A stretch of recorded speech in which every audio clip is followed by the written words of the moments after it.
Hello' everyone, আশা কৰিছোঁ সকলোৱে ভালে আছে আৰু নিজৰ প্ৰিপাৰেশ্যন চলাই গৈ আছে। চ' বহুতে সুধি আছিলে যে কেতিয়া নিউ ভেকেঞ্চি আহিব। চ' চাওক হা, এইটো বছৰ অহাৰ চান্সেছ নাই, কিয়কি এইটো বছৰ অলৰেডি ভেকেঞ্চি যিবোৰ আছিলে সেইবোৰৰ ৰিক্ৰুটমেণ্ট ওলাই গ'ল আৰু কমপ্লিট হ'ল। মানে এতিয়া যি আহিব নেক্সট ইয়াৰ চান্সেছ আছে আপোনাৰ ভেকেঞ্চি অহাৰ। আৰু এছিষ্টেণ্ট মেনেজাৰ কওক, জুনিয়ৰ মেনেজাৰ কওক, এভৰি পষ্টৰ ভেকেঞ্চি আহিব। আৰু এছিষ্টেণ্ট একাউণ্টছ অফিচাৰটো মোৰ আইডিয়া নাই, সেইটো অহাৰ চান্সেছ নাই চাগে নেক্সট ইয়াৰ। কিন্তু ধৰি লওক এছিষ্টেণ্ট মেনেজাৰ আৰু জুনিয়ৰ মেনেজাৰ ভেকেঞ্চি অহাৰ চান্সেছ আছে নেক্সট ইয়াৰ। কিমান কি আহিব ইমান মোৰ আইডিয়া নাই, কিন্তু যিমান গম পাওঁ চান্সেছ আছে অহাৰ ভেকেঞ্চি নেক্সট ইয়াৰ। চ' এইখিনিয়ে ক'ম যে আপোনালোকে ভালকৈ প্ৰিপেয়াৰ কৰি যাওক, কিয়কি আজিকালি কম্পিটিশ্যন বহুত বাঢ়ি গৈছে। আৰু যিবোৰ আপোনাৰ জেনেৰেল ষ্টাডিজৰ হেৰি আছে ছাবজেক্টছ, টেকনিকেল ছাবজেক্টছ, সেইকেইটা ভালকৈ প্ৰিপেৰেশ্যন কৰক। কিয়কি যদি নেক্সট ইয়াৰ ভেকেঞ্চি আহে, চ' বহুত টাইম আছে। নেক্সট ইয়াৰ কোনটো মাহত আহিব সেইটো গম নাপাওঁ একজেক্টলি, কিন্তু চান্সেছ আছে অহাৰ। চ' ধৰি লওক নেক্সট ইয়াৰ লাষ্ট টাইম যিটো টাইম আছিলে APSCৰ, ধৰি লওক মানে সেনেকুৱাও চান্সেছ আছে অহাৰ। লাষ্ট ইয়াৰ যিটো মাহত ওলাইছিলে।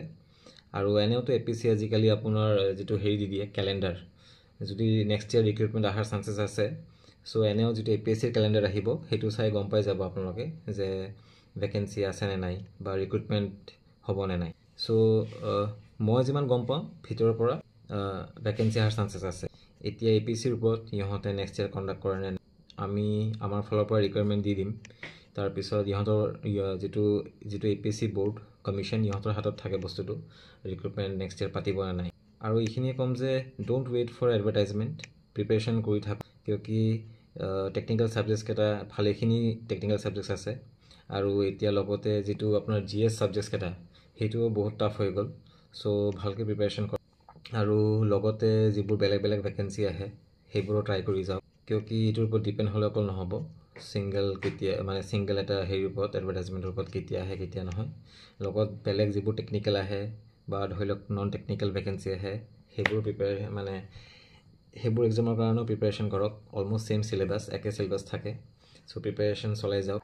আৰু যেনেকুৱা আপোনাৰ ইণ্ডিয়ান অইল হৈ গ'ল, ONGC হৈ গ'ল, আৰু ৰেলৱে হৈ গ'ল, আৰু যিবোৰ সৰু সুৰা ভেকেঞ্চি আহে সেইবোৰো ট্ৰাই কৰি যাওক।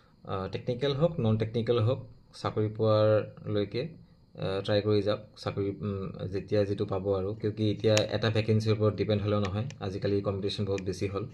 চ' যি পাৰে, য'ত আপোনালোকে এলিজিবল হৈ আছে সেইবোৰ ট্ৰাই কৰি যাওক। চ' এইখিনিয়ে আছিল। আৰু কিবা যদি সুধিব লগা আছে, ডাউট আছে, এইটো আপোনালোকে কমেণ্ট ছেকশ্যনত সোধক, মই যিমান পাৰোঁ ৰিপ্লাই কৰি যাম। চ' এইখিনিয়ে আছে। Thank you, all the best for your future এণ্ডিভাৰ।